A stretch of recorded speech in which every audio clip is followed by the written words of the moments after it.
ไปโน่นง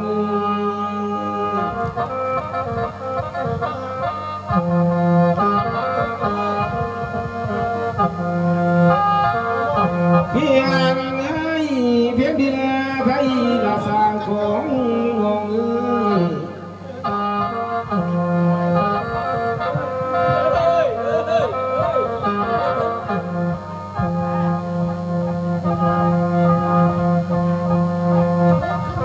เพียงแล้วก็โมจ้องจงนำพี่น้องเพื่อนผู้มางาน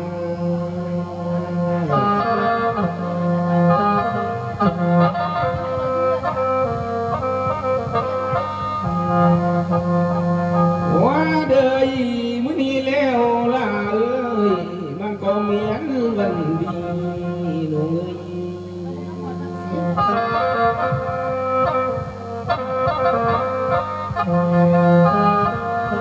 ลายดาเนียล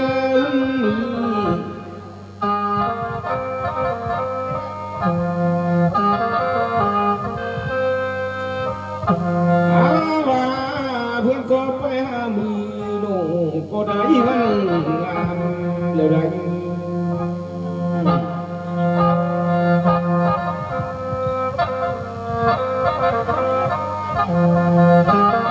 ลาน้องลาคำพรนา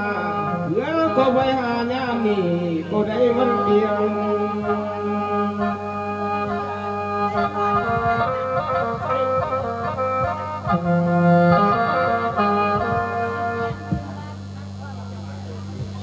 นางไงหาได้เหลียวว่าเดือนหงนี่โนขึ้น13 คำนี่มาก็เมียนเดือนดีโนเงย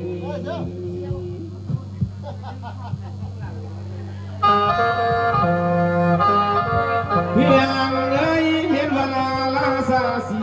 นี่โนเงยกระสงบุญเมื่อฟ้า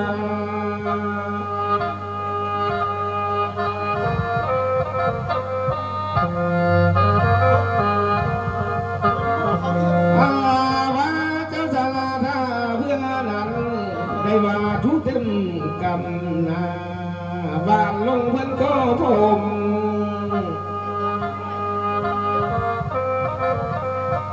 เพียงเห็นว่าพี่แลน้องกะของคู่โลกคนเหลือ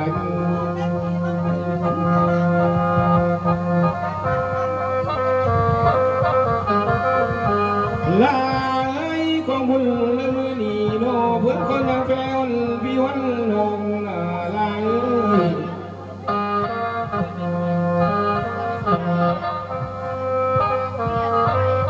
เพียงอยู่ทางตื่นหน้าเพื่อนก็มาลายโอ้น้อง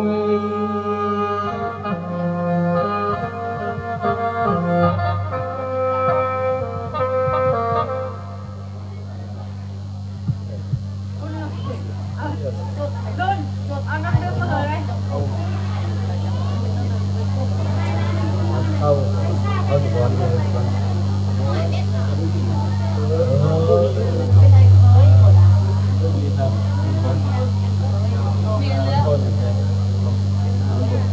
ทำอีกต้องทำที่เราจะมาให้หน้านี่ได้ไรทางเรื่องแค่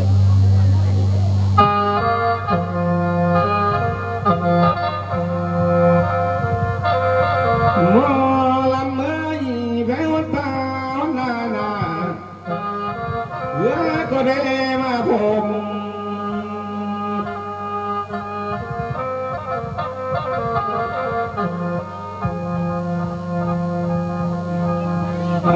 ว่าเพื่อนอย่าแพ้พี่วันน้อง ยงจันทร์น้อง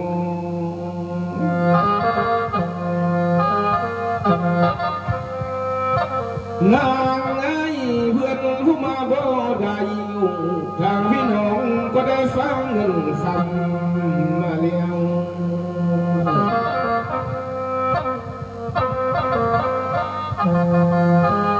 เพียงไอ้เพื่อนผู้มาบ่ทันนี่เพื่อนได้ฟ้าถวยเขา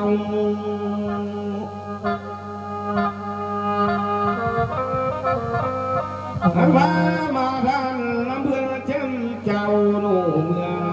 นาได้บุญลาย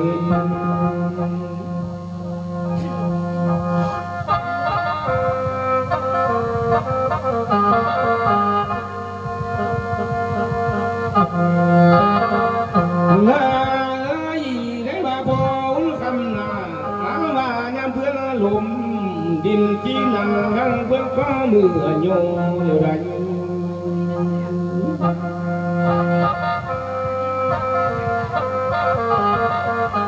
มอลำไม่ได้ว่าพอลีบวนนาอาว่าแม่บวนมันนี่นี่ยามเมื่อพื้นใต้หนุ่มเดียนโคนั้นดิ้นเหี่ยวได้โกไร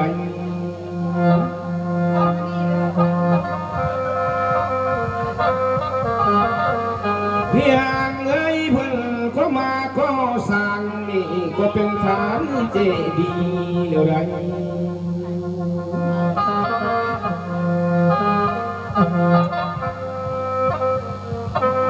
เลยว่าหลวงคำเบื่อนั้นก็คือดังเดียวกันนะ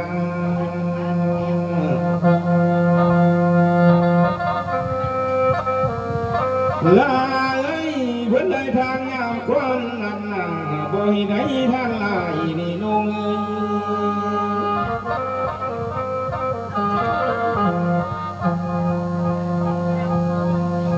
ว่าเดยมาปีนี้โน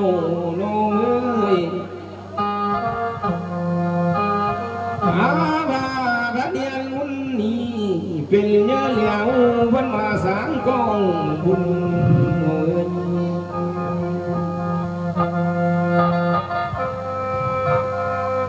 เลยว่าเพื่อนก็เป็นนายพลนี่เพื่อนเพื่อนพี่เล่นโหมหน้ามาสร้างกองเก่า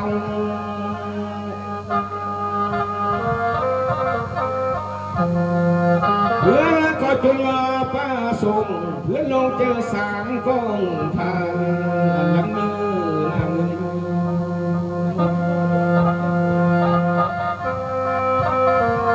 เพียงไงกองทาในมือนี่โนยักษ์น้องงามตาให้โนน้องเอ้ยลำเบอแม่ดูเยี่ยแม่หัวคือนั่นเตรียมลาดองบัวนี่โนเอ้ย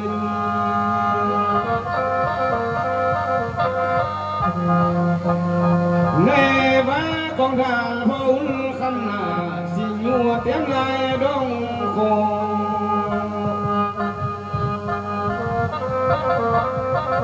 อันว่ากองบุญเลยมือดี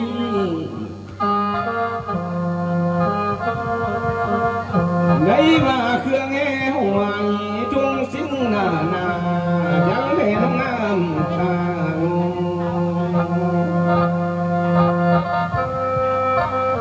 ลาเอ้ยมีได้มาลาผมหนูมาลีดวงดองโนเอ้ยว่าเขานำทางเพื่อนก็แก้งลายอยู่นองลายหมดลำมือ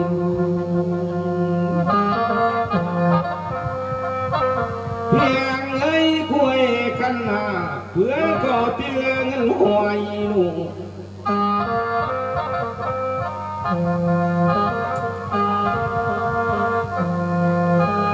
นางเอ้ยเพื่อนทานมือนี่หนูทานได้ก็ทุ่งปีเดียว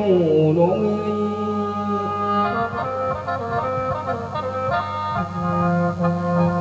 ลาไอ้ท่านมีก็ทุ่งเถื่อนาเขียงบางเตือทั้งเพื่อนก็มาหงหนู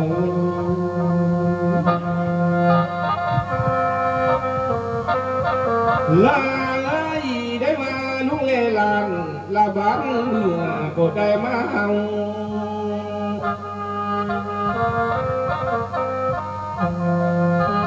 ว่าได้มีแดงเท่าแก่นั้นผู้มาช่วยเงินเสียนโอ้น้อยหูเป็นมินตาสายเพื่อนก็ช่วยเงินล้านนา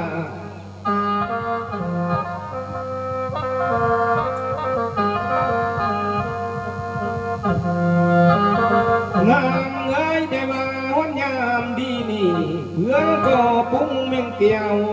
ยามเขาขายปุ้งมุ้งกงทานเดิน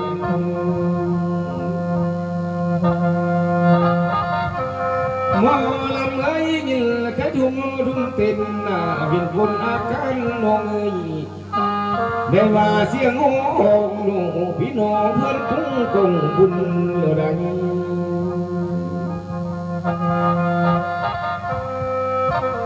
ลาเอ้ยได้มาหินพุทธนำทางเพื่อนก็เตียงทองน้องเอ้ย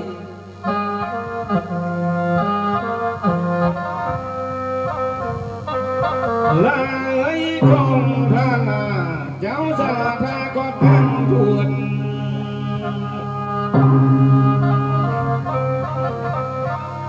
ว่าได้มามือหัวคำนั้นทางเพื่อนนั้นเรื่องเดาใหม่เขาสู้ขันน้องเอ้ย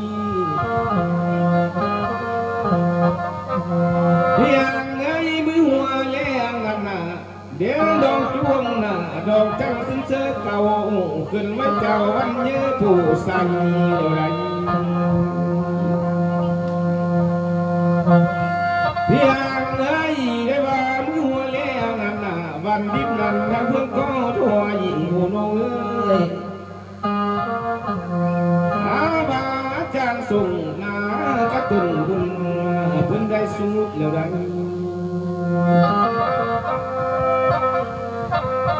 นางเอ้ยเมื่อที่ท่านไปลาเจ้าสันดาเพื่อนนั้นยังบอกว่าบ่ถึงนี่น้อง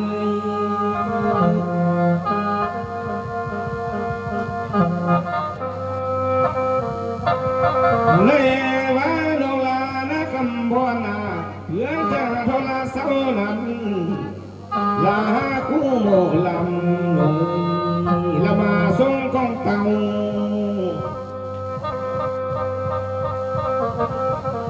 เพื่อจะโทรหาเจ้าแม่ควายหนูละมาหวงทางนำหนุ่ย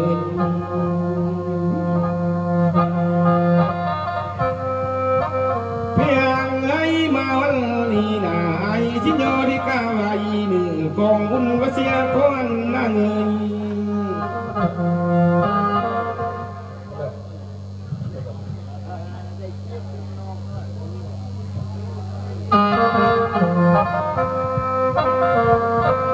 ลาขอจีโยโยนเหือละเขาสู้สุ่มพันโน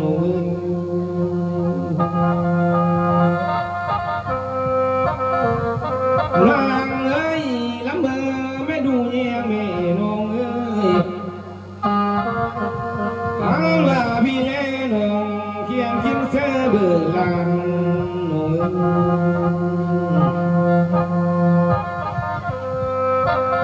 ว่าเดย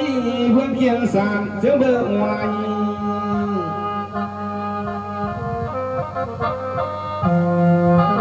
นางเอ้ยเขียนจนไม่น้อยหน่อยละไม้ค่อยตีนกานางเอ้ย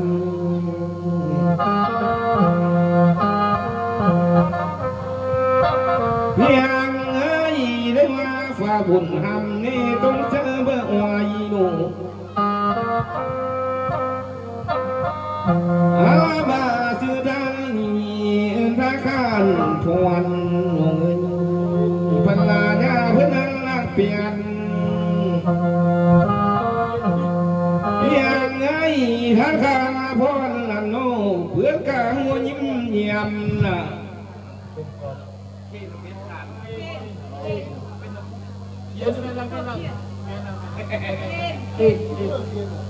เอามาดู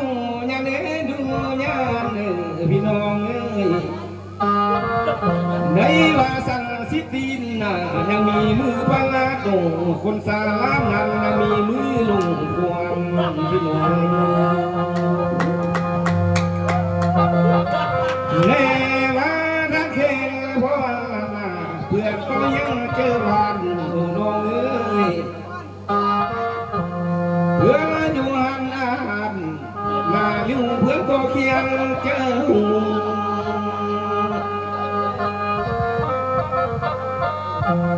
อย่อมือแล้วมือเบื่อสายโน่จนทักมาจำเงินมือบอนเสื้อเล่ลายโน่ลาย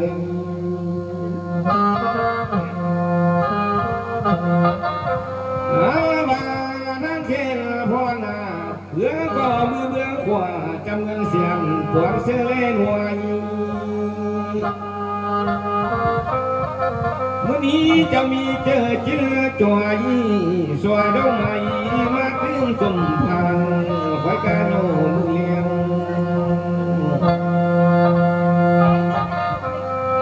เอาว่านั่งเข็นพ่อเหนื่อยเจ้าพ่อเงินหนากะโมลำพ่อเชียงปานน้ำเลี้ยวมือนี้แล้วควายก่อปังตามหน้า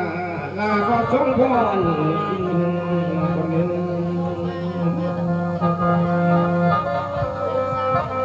เมื่อมาทางเข็นพ่อเหนื่อยเจ้าทำมือนี้โน่เอาว่าเพียงเงินมือนั่นเจอได้เงินเสียนหนึ่งทางเอ้ยในว่าคมขัวเจ้านั่นน่ะได้ตั้งอาหาร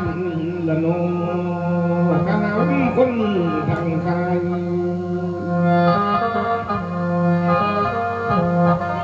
ว่าจะมีลุงขามาทางเตือนนั้นไล่เขาดังเกลือเนื้อเท้าเอาว่าเจ้าตั้งอาหารมีเขียวมาทางเหนือไล่ลงนั่งนำ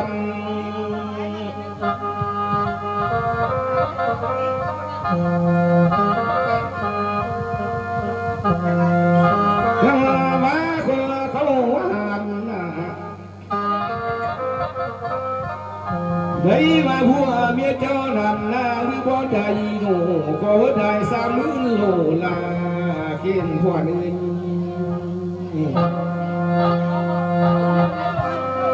เลยมาทั้งเขียนพ่อหน้ากับนางเป็นนั่นข้าว่าเจ้า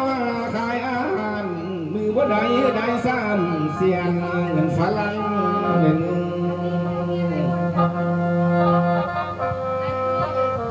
อีกอะไรหนึ่งนั่นล่ะเจ้าหมายบุญมือนี้พอกันเจ็บนั้นอย่าได้ใดหนึ่งกันใครจะได้มีหนึ่งทาง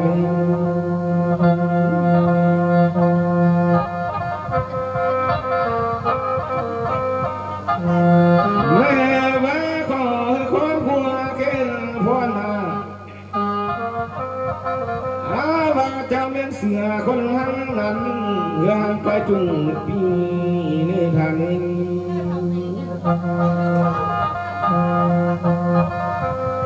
แน่ว่าจะมีลาเสียคนนี้โน่เพื่อมีไปสังสรรค์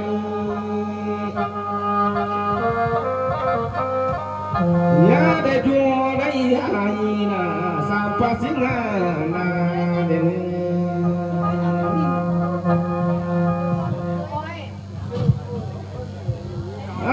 ว่าบางยันโลข้าจะมาเบี้ยนลาเอ้ยความเสียหายนี่จังไปไกลนึกผู้เมีย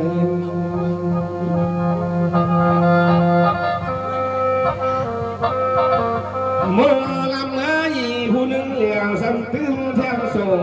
น้องเอ้ยว่าผู้ดีส่งยังมีล้วนหน่วยเคยอ้อยผู้เจอบุญ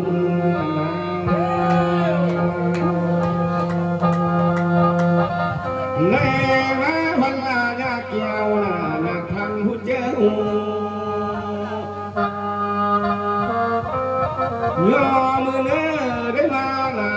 ลุงเอ้ยเอาบังเบื้องสายหนูจำเงินมือนังความเสื่อเล่ลายนี่ลุงเอ้ย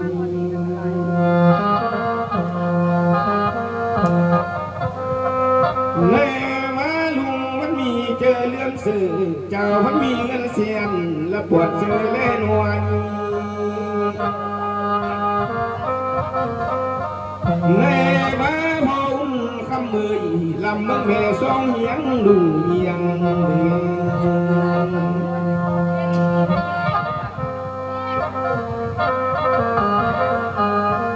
อาลาลานไหวจังงาเพื่อมากินโลมาทานโน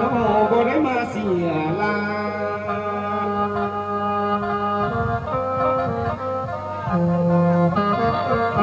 มาพอแจ้มเจ้าหนูแล้วเงินส่วนนี้นะเครื่องมึกฟ้าและเมื่อถึงส่วนเนียง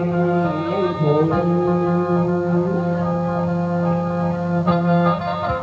แม่มาพอลีวอนเลยเจ้า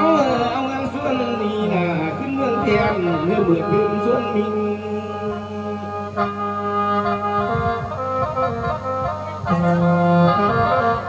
พระว่าขอให้พ่อแม่นั่นน่ะลงสู่คำหนูลำอ้อยผู้มาทานลุง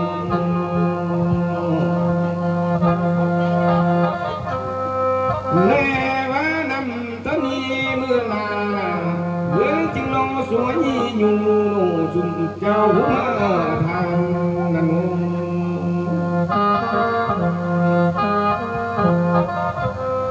ไงมาเคยมีวายเอ้ยลุงควรนั้นนั่งทันนา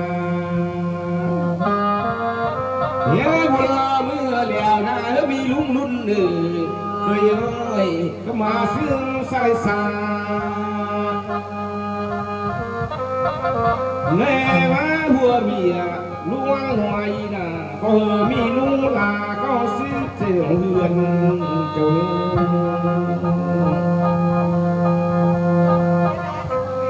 อีอะไรนึงนั่นน่ะ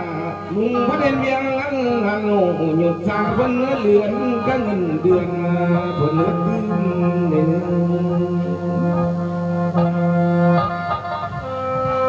แม่มาลุงนางพันนาเอาไว้การนาปีนี้โน้ไปหัวเองนั่นพอปีหน้านั้นลูกวันวายจะได้ฟังปีนี้เลย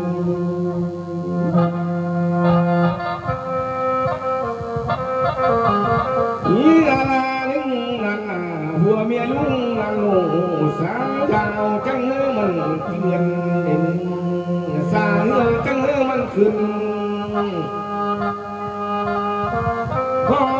พ่อแม่นั่นจังได้กินหวานเจ้าเนื้อเป็นคุณหนูเป็นก้อนจะได้กินหยวน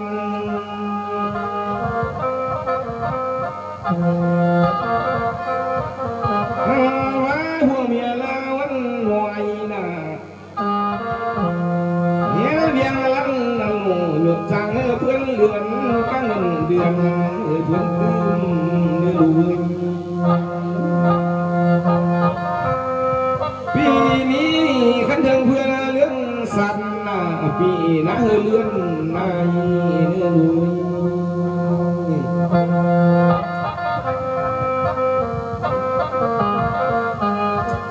หันว่ามาวันนี้น้องลายโมลำอายพ่อบ่จุงนั่นละเกินละสวยปอง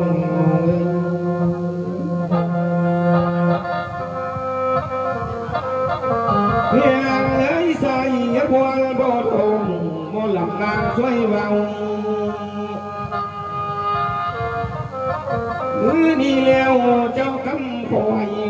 ละบ่เพียงกันลงโน่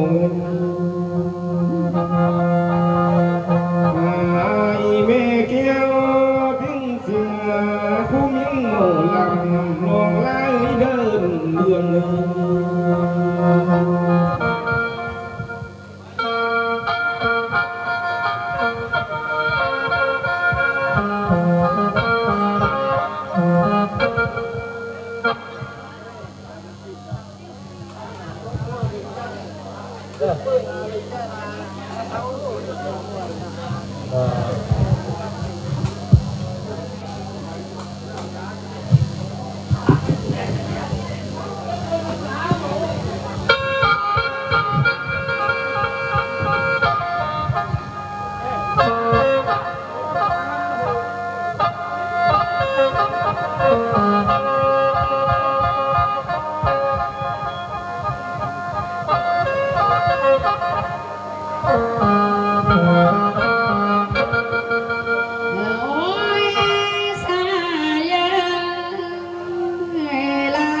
เป็นตากินละกุกอนศีลเป็นตายักตุกตัวอิน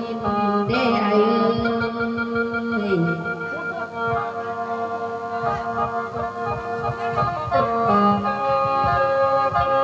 เหลือ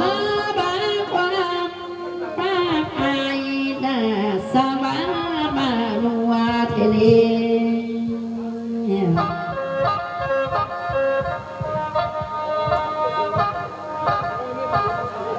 เหลือบางความว่าสายเดือบามามวง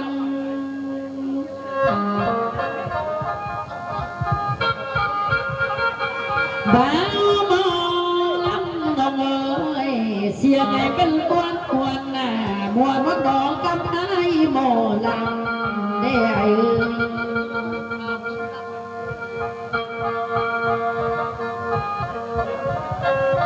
อันนี้แล้ว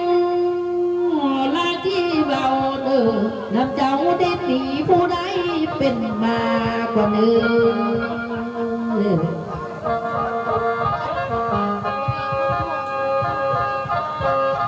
ขานว่านางจีจานำเจ้าสถาเป็นเงา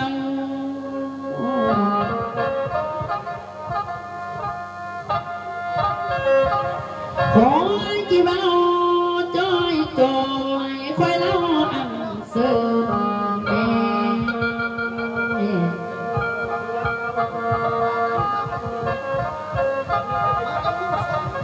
ทางเห็นเนยเจ้าอยู่เกินแล้วว่าอยู่ไกลสถาน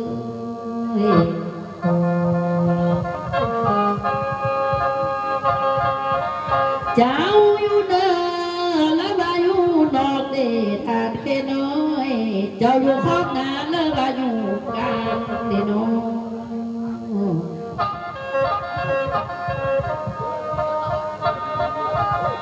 ได้บ้างอย่าเข้ามาเก้อเกิดจับคุมมาเครือเดแม่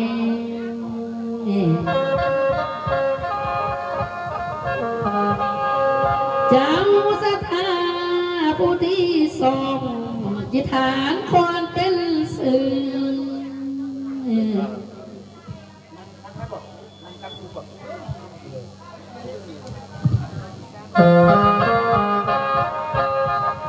ได้มาสถาผู้ที่สามคอยเลยนั่งคำ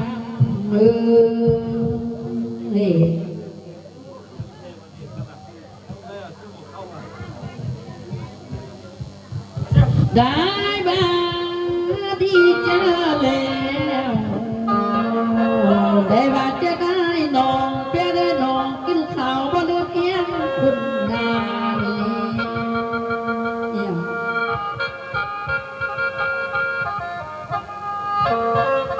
ขานมาเป็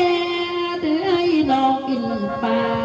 บ่เลือกเพียงคุณหวยเดียวเจ้าเลยกินกล้วยบ่ลืมเพียงดินคำเล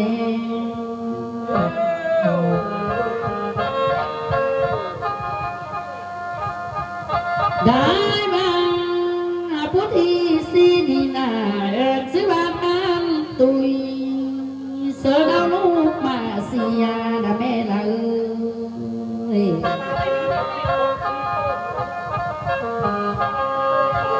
โอ้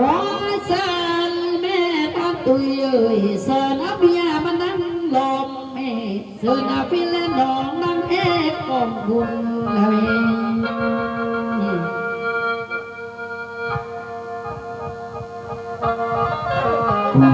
ได้มาสมาเยอะนางมาเอ้ยนางเดียนนางรุ่นเอ้ยคอยก็เล่าเดือเจอเดโน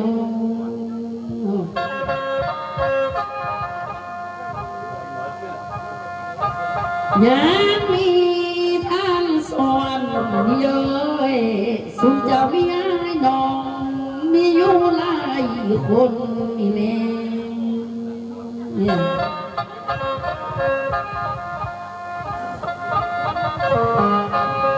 ขันบาดีเจอแล้วพ่อแม่เลี้ยงลูกกบนานก็ไล่เป็นนายเดี๋ยวนี้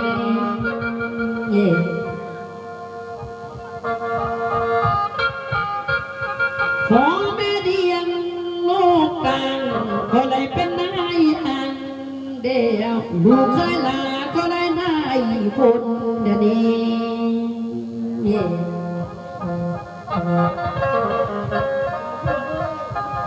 อีต้นเลยคำเบ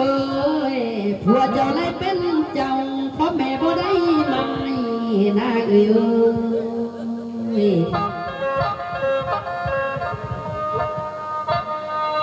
อีต้นเลยผัวเจ้าได้ได้คนพ่อแม่กี่บ่ได้สมยวน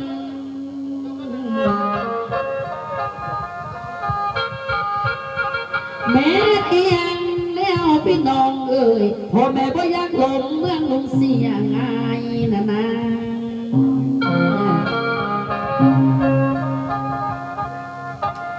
แม่เอียงแล้วพ่อแม่บ่อยากตายที่เมืองเพียงว่างลูกนะพาญาติหายเพิ่นมาเกิดเลิกขี้นี่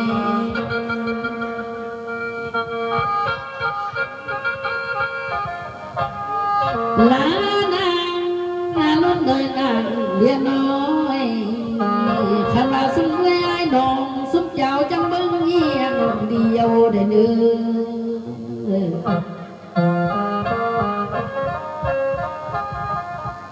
ขันบางเบาดึงยังมอแล้วนะทานควันเลยขอบเจอเจ้าขอบลายเนื้อ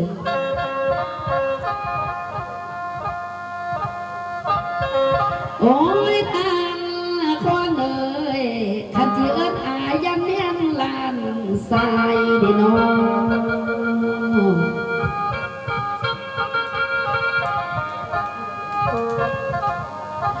ได้มาขันเจียนเอาพันยานแม่นเป็นเสียวเด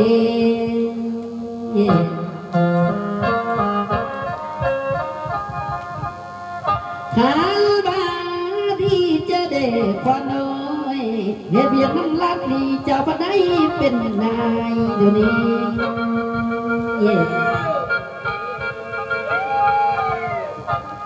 ทางคนเล่นกัน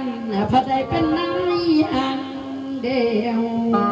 เลือบัดต่อกินลาพระได้เป็นเจ้านายถึงเดี๋ยวนี้ทานพรอะไรเจ้ากระทานกันมือน่ะพอแม่เจ้าได้ไปจ่ายกินเมืองเทียนเดิมเดิมเจ้ากระทานเงินเสียงพ่อแม่กินหน้าได้ไปจ่ายกินเมืองข้าง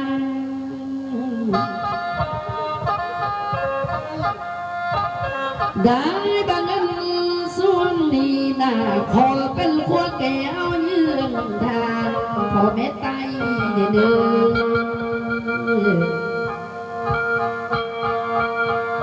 ข้ามาเงิน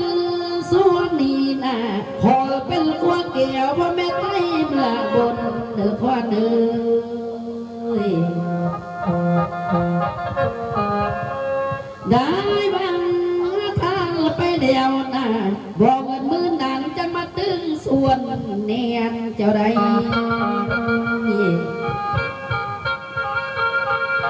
ลากระทานไปแล้วบอกกันเสียจะมาคู่หน้าบ้านเด้อบอกกันลานมาอ้อหัวนวลเจ้าเด้อ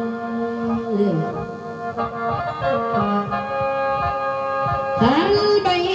กันนึงหน้าคอน้อยเจ้าให้เปียกยากตรงงานลาเหตุการณ์จะตกสัน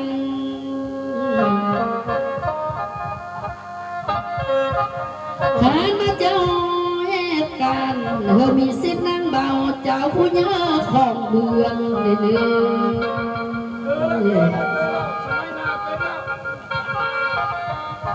ได้บ้างหลายเหตุการณ์ละองค์มานั่งล้อคำเรืองขอเนื่อยละเรื่องเดือนนั่งล้อคำยอม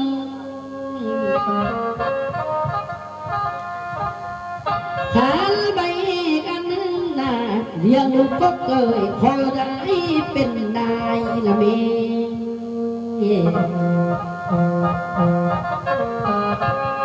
หันบลาเลี้ยงลูกก็หน้าควันเอ้ยเยอะขึ้นแล้วเป็นวันนั้นธนาคารเนื้อ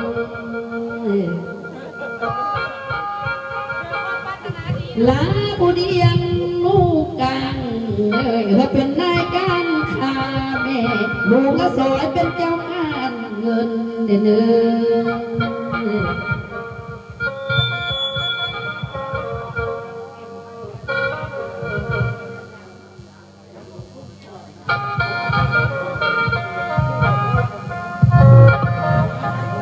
ขายบ้าบ่ได้ยังมอเลี้ยวนะว่าจะเสียความเมื่อมาลงกว่าเนื้ออันยาอายคำดวนเลยอายก็มาแต่อองบอกกำพายมาล้านเบาดอกก็รับเบิ่งอายคือจีเพียนมาฟังเขียวเด้ไอ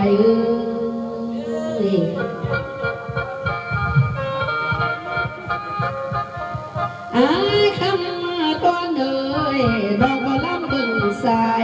คือจีเมียนแนวผักกาดคือจีเมียนสาดเปียนสิ่งไทยแดงเด้ไอเอ้ย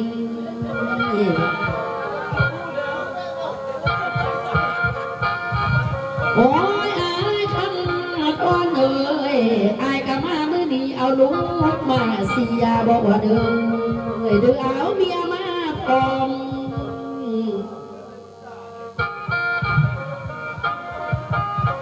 อายคำตอนเอ่ยเดินมาอ้อมล้อมแต่อายผู้เดียวละ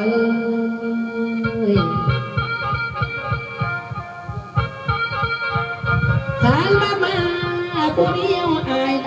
อายคำพ่อเอ่ยตามเจอลาผู้ปูน่ะลากะมามื้อนี้บ่ได้เป็นสู่ขออยู่เป็นเมียโม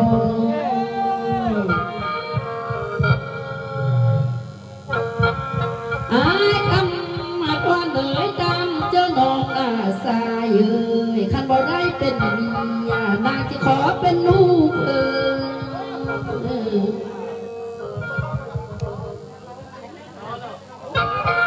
ได้บายคำก่อนเลยน้องเลยเป็นลูกน่ะคันว่าลูกยังน้อยที่ขอนวลพอก่อนไง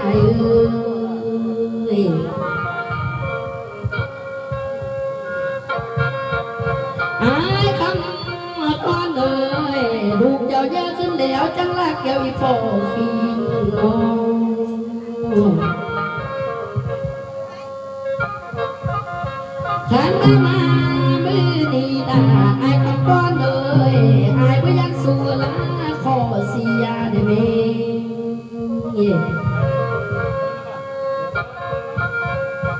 ขันมาพยักเมียได้เฮละขอเบาแม่ลุงบอกว่าจะมีน้องขอคำไปมือได้ไหม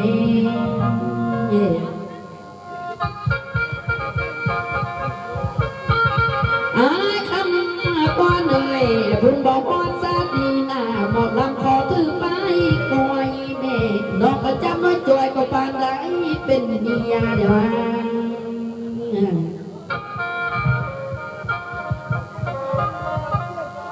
ขอเจอหน้าเย้ย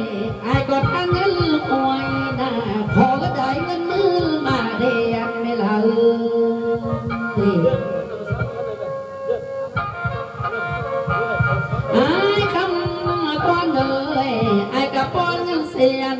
หน้าพอก็มีเงินล้าน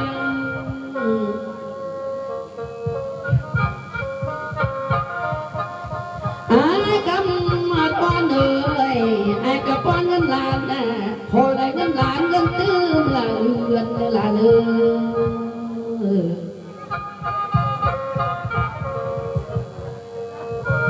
ไอ้ก็มา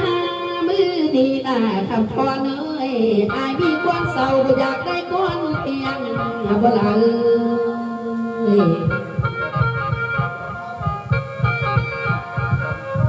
ไอ้มีเมียฮักเอ้ยเมียเพียงบ่อยากได้บ่หมอลำคูณคำไปเป็นเมียหน่อย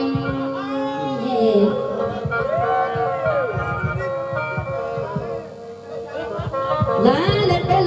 เมียน้อยหน้าคำพอเนยต่างเลยหาปุ่มมวนบ่ต่างเลยพรมุ่งเราบ่ต่างเลยเป็นผู้เฒ่าเมียไอ้เฮ็ดนางบ่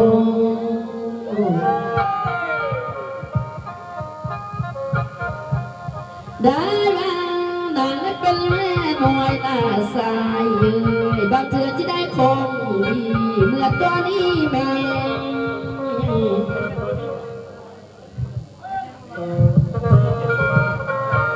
ลาได้เป็น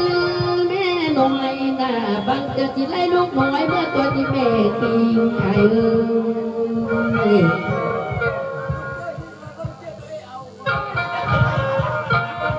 โอ้สายใย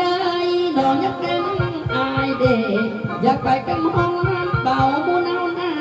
ทงน่ะไอ้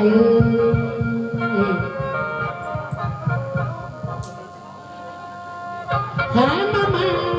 ว่าตีได้เลยคำเอ้ยว่าจีบอเจ้าแจ๋วน้ำเจ้าสันทากว่าเดิม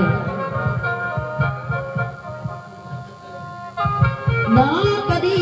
เจ้าได้เลยคำเอ้ยเอ้ยเลือกผัวเพราะได้ผู้มันผู้เดียวเอ้ยได้ผู้มันดีเดี๋ยวนี้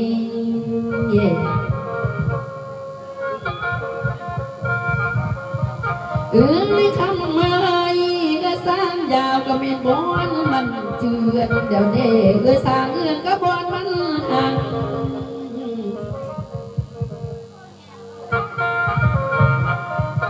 หามาตรงปีนี้นะผัวแก้มยาวพลายหน้าอีกคนดีเจอเลย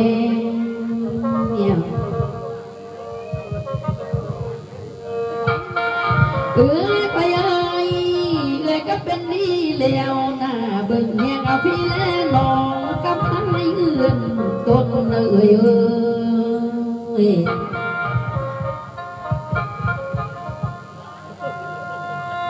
ได้บ้างคันว่าน้องของเอ้ยน่ะอายของเอ้ยคันว่าผู้เข้าทุกเอ้ยจังเบี้ยเงินเสียนเด้อ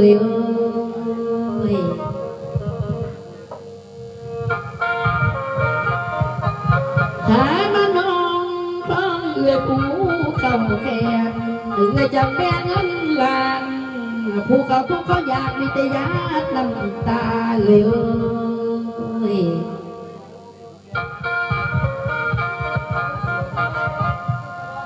ได้มาแค่คำเอ่ยพอแม่ตายไปแล้วนะเอ่ยเป็นแม่ผู้ที่ทรงโอ้ย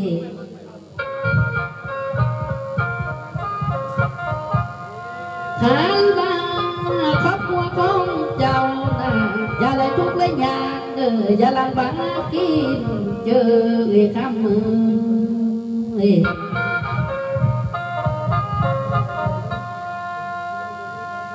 ได้ว่าพี่ยายกบเจ้านาเลี้ยงน้องก็มีอยู่หลายคนไอ้เกณฑ์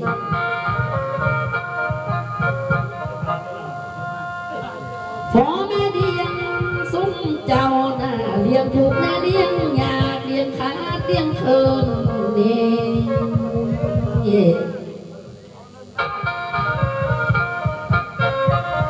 ผ่านมาข้าวพ่อแม่เลี้ยงซุ้มเจ้าน่ะเยอะนำพักไล่สามาน้ำน้องไล่ด มืองสุขเอ้ย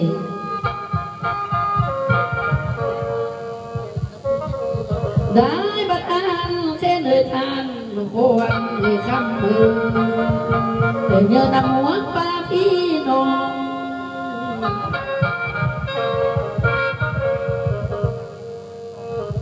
หาบักข้าวก้อนกีนา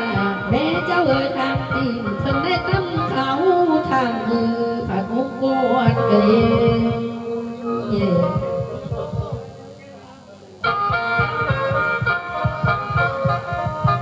เอ้ยทำไมขันมาทานไปแล้วขอเอ้ยบุญมีได้มีใส่จุกเยอะ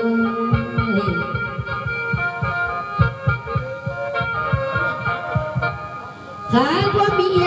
ของเจ้าน่ะเกิดเป็นโคตรจำเป็นโคตรไม่เป่าเอ้ยข้ามมือเอ้ยเกิดเป็นเศร้าจำเป็นเศร้าไม่ลี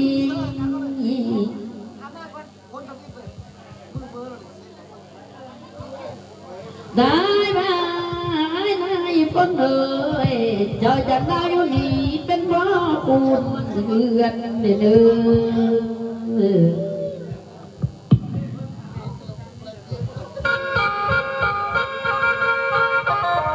ขามาสุขเจ้าผ่านไปแล้วพ่อแม่ที่ส่งมือไปทางนั้นเด้อเปียกเงินดอกเป็นต้นนำปลาสะท้า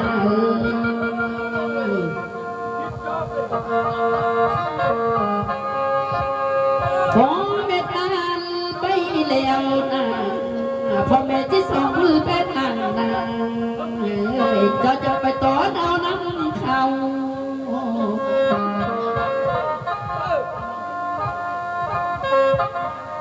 ลากระทานไปแล้วนะสถาเอ้ยพ่อแม่เจ้าน่ะส่งคุณไปทั้งตลาดสาวไปตอนตลาดขายคำสถาเอ้ย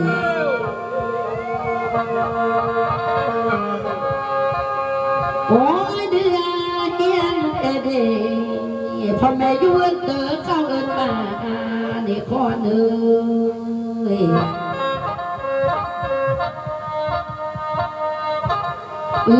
คำมาไรเอาเรื่อยวนเดือเขาเอิญมาแม่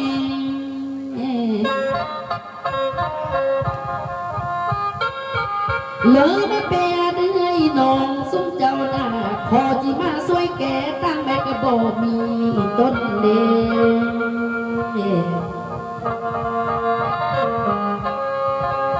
อีต้นแม่เอ่ยคำเอ่ยเดือว่าแปรเดือยน้องเป็นลูกกำพร้าพ่อแม่ตายเม็ดอีต้นนา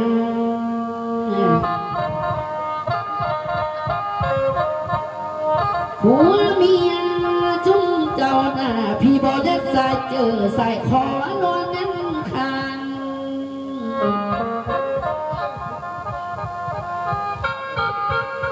ได้บ้างตาตุยนับแต่นี้เมื่อนาดูถูกอยู่น้ำปลาเด้อลูกกำพร้าจังอยู่น้ำลูกละเด้อ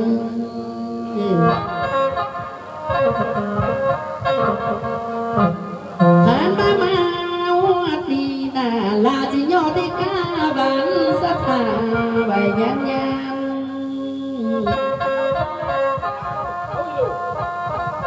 ได้บัตรสุ่มอายคอยจังหวยพ่ออันใส่สถา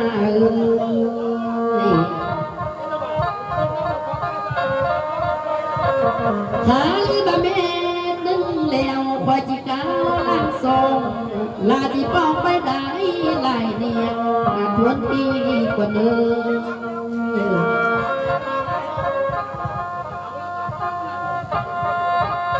ลาที่บ้านน้ำพี่แล่น้องผู้บันตึงส่งผ่านกว่าเดิม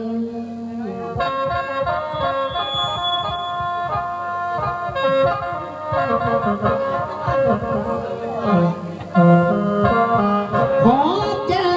หน้าสารแสงตาบันเลยเจ้ายุกเกอเลิกอายุใจดีน้อง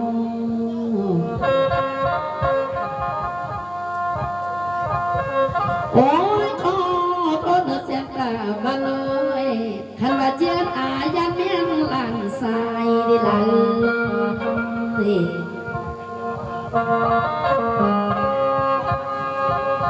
การละโย30 ปลายลาหมอลำบางนาบ้าวดอกไง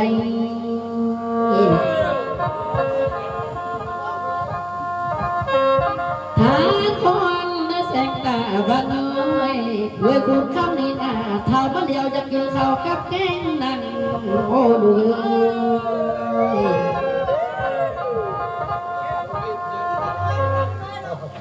ลาหมอลำนี้นาหัวเจอยังก็อยากลงไปเบาหน่อย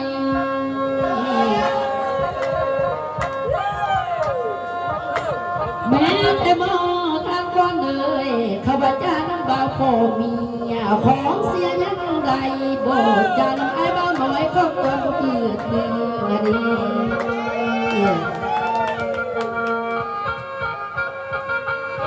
ขอเจอ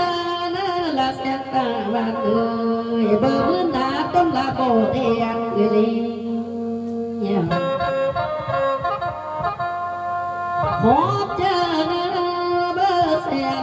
เสียงสมบ้านในเอื่อยลาการกันเลยทางคำเอื่อยหมอลำจิตอ่านความเบา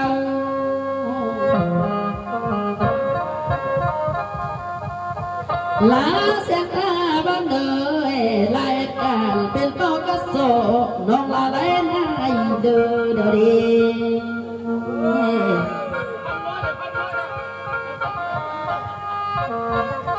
ลาได้นายหวยเดบลาเรียกขึ้นนายพันเดียวไล่แล้วก็พันตีเป้าดาวมีปม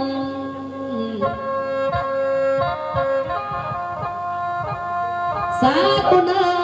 เส้นตะวันเอ้ยลายกาที่บอกกระโสยปีนี้เขาเลื่อนสารปีหน้าเขาเดินนายเลยล่ะเนื้อลาเสียงตาบ้านเลยปีนี้รับเป็นผู้บาปีหน้าเป็นการนำน้องเลยเจอบุญเอ้ย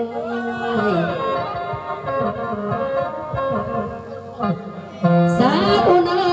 เสียงตาบ้านเลยรายการตกวัดหายใหญ่ออกวันดีเด้อละเอ้ยลาไปกันทางเตอและสันมานำเสียงตาบ้านเล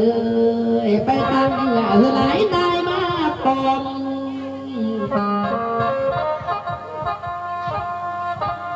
ลาเป็นพ่อกระสอบแกงบ่ลาเอ้ยนับแต่นี้เมื่อนาหน้าสายเอ้ย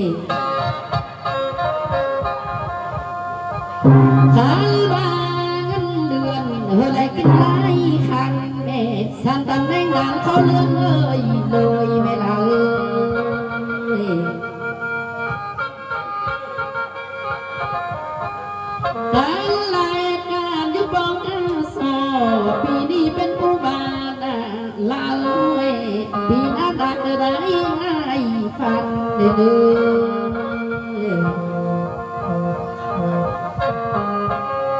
อละไหลพันตีแม่ปองดาวิปองได้เฮ้ยกันเรื่องเขาเลือนอะไรนายแม่ละเ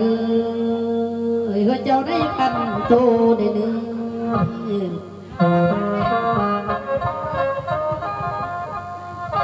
ขายบัตรอันโตแล้วนะขอได้พันเองไม่ไหว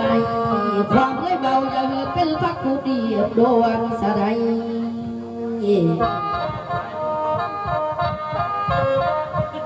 ลาแสงตาวันเหนื่อยความไม่ส่วนอย่าเป็นบอลคนเดียวป่วย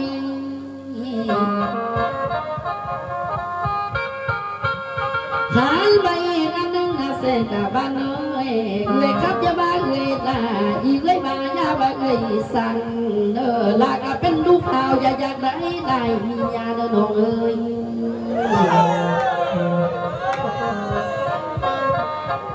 ลาเสียงตาบ้านเอ้ยลาก็เป็นลูกพี่ยาอย่าอยากมีลายสูง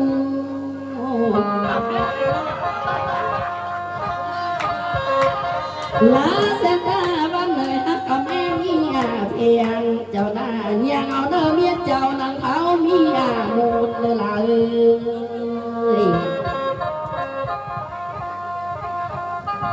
ขานมาเบา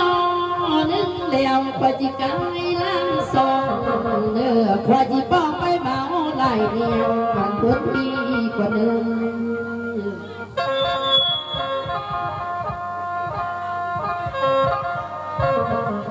ลาที่เบา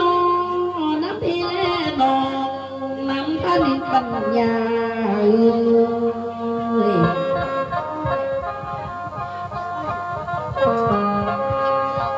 หาเด็กปัญญาลายุกเลบาอยู่ไกลเจ้าอยู่เนเลบาอยู่นอกเดลาอยู่ขอบนาเลบาอยู่กลางเด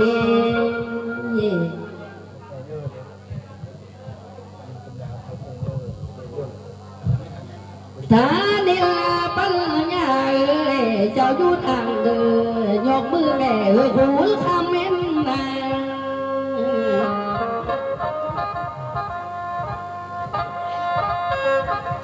ถ้าเดียปัญญาอย่าพามาเกิดขวาจิ้วพรใส่จอ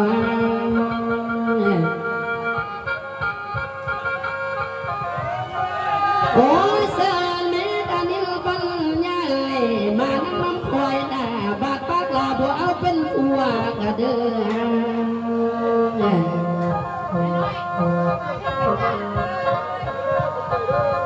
เสิร์เมตานิปัญญาบาดผัวคุณคำว่าเอาเป็นสู่กระเดือนะไอ้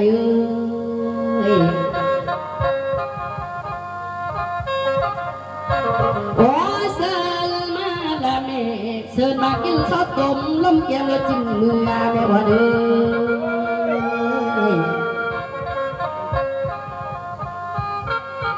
ขาเด็กปัญญา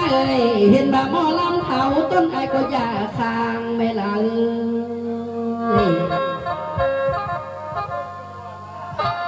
เห็นบ่าหม้อลำบางต้นไทรก็อย่าตีแม่พอจากที่เดียวหายต้นไอ้ก็อย่าเจไม่ละ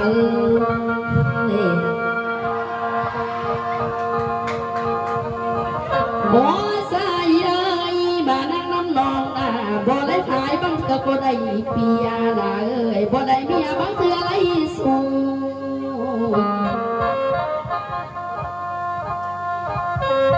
ถ้านิปัญญาเอ้ยมานั่งน้ำนองน่ะบ่ได้สู้บางเถื่อได้คู่ดีคอยไอ้เด้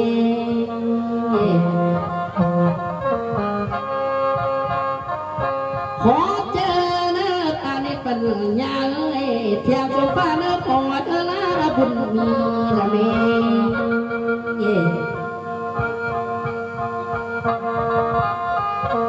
ถ้าในปัญญาพอจะเป็นเศรษฐีที่อ่านมีเงินตื่นหามาเจ้านั่งแล้วจังทางไปชุนสีเนอเจ้ามีจะมีไปสั่งใส่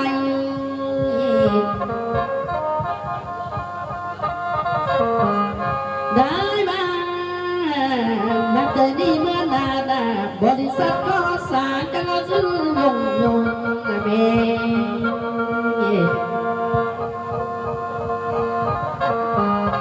เธอสักที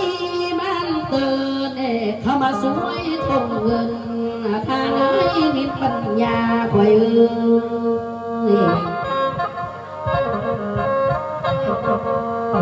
เธอเศรษฐีเมืองเหนือเข้ามาสวยทงคำเมื่อลำด้วยเมื่อนาง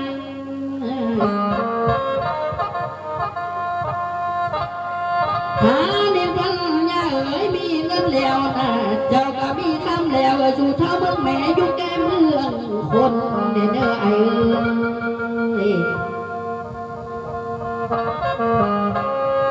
อายก็ลงภูเขาเบื้องดูมาถึงบนแม่ดอกเด็ดคนเมืองเพียงอายุยืนทั้งเขา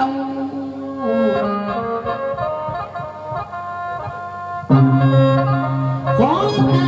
ยูเท่าแม่ถ้าดินปัญญาเอ้ยเพื่ออายุเจ้าได้คอยผัวปีปลายเด้อ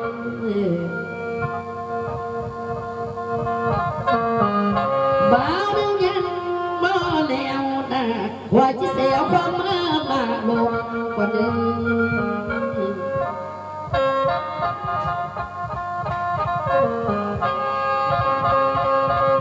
ได้บ้าการทำแก้วเอ้ยเจ้าเป็นหัวหน้าปงเอียงสันมอง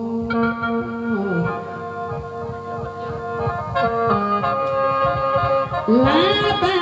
จังการหงเกียนแก้วปัญญาอยู่ทางเดมิลมีเดซาเย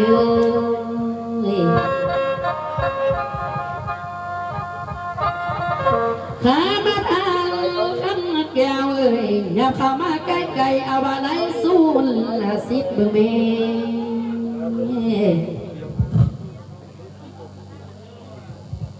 ได้บัดตา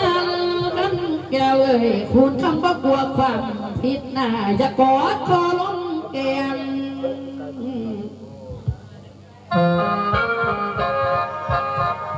ขอเจอเนื้อทางคำแก้วเอ้ยเบอร์มือหนาต้นละมาเทียมเงินเบอร์เสียนละมาปวนนี่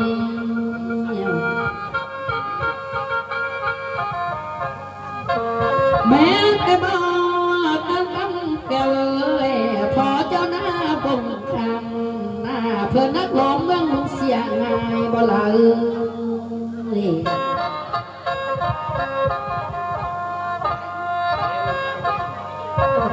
แม้แต่บ่ตั้งคำแก้วเอ้ยแม่เจ้าตาจิเมืองเพียงมันดู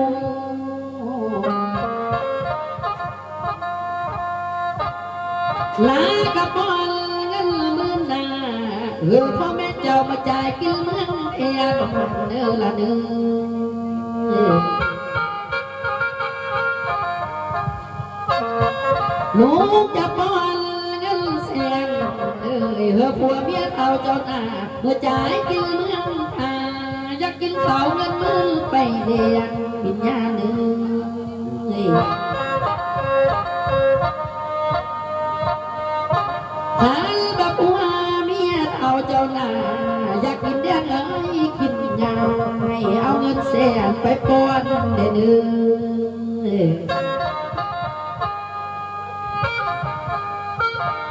หาบักเงินส่วนนี้น่ะมือควงไปตกลาดคอยพ่อแม่เอ้ยมือไหวไปตกลาดสัง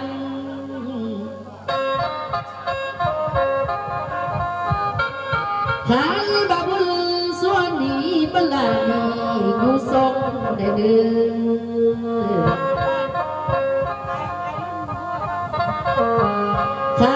บักบุญจะมาสมคำลูกคำแก้วเจ้าแม่บุญจังนั่งทรงอยู่สุลาผู้ทานละเม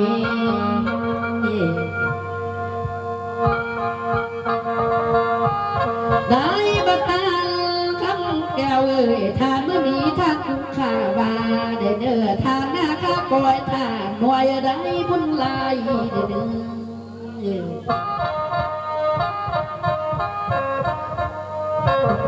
ทานบัตรไปแล้วคนแก่ความทุกข์และแม่ทานไปแล้วคนแก่ความเงา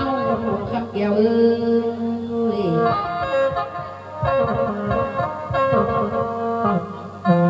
ทานมาทานไปแล้วนะเงินคำแก้วได้ลังเทมาละมี